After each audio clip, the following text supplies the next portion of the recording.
السلام علیکم ورحمۃ اللہ وبرکاتہ۔ آج ہم بات کریں گے کہ قرآن حکیم کا انکار کرنے سے کیا ہوگا اور اقرار کرنے سے کیا ہوگا۔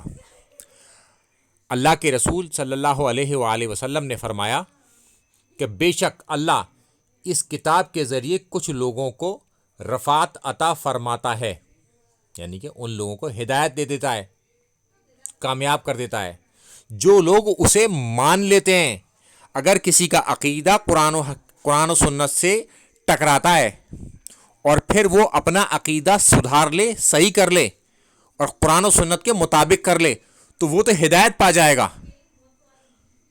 پھر اس کے آگے اور کچھ لوگوں کو پستی کا شکار کر دیتا ہے، اور پستی کا شکار وہ لوگ ہوں گے جو ایسا عقیدہ رکھتے ہوں گے جو قرآن کے خلاف ہو، مخالف ہو، اور ان کو پتہ بھی لگ جائے تب بھی وہ اسی عقیدے پر چلتے رہیں گے اور وہ اپنا عقیدہ چھوڑیں گے نہیں۔ جب آپ قرآن کی آیتیں ان کے سامنے پیش کریں گے تو وہ کہیں گے یہ باتیں چھوڑو، ہم دوسری بات کرتے ہیں، اتنے بڑے بڑے لوگوں کے بارے میں یہ باتیں ہمیں نہیں کرنی چاہیے، یا یہ باتوں کو ہم چھوڑ دیں کیونکہ ہمارے بزرگوں نے یہ کام کیے ہیں، تو لہٰذا وہ کافی بڑے بزرگ ہیں تو ان کے خلاف قرآن ہے، تو پھر ان باتوں کو ہم چھوڑ دیں۔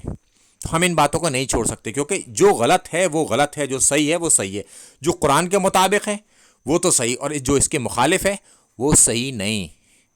تو یہ ہے قرآن حکیم کے ذریعے کچھ لوگ ہدایت پا جائیں گے اور کچھ لوگ گمراہ ہو جائیں گے۔ تو گمراہ وہ ہوں گے جو اس کا انکار کر دیں گے۔ السلام علیکم ورحمۃ اللہ وبرکاتہ۔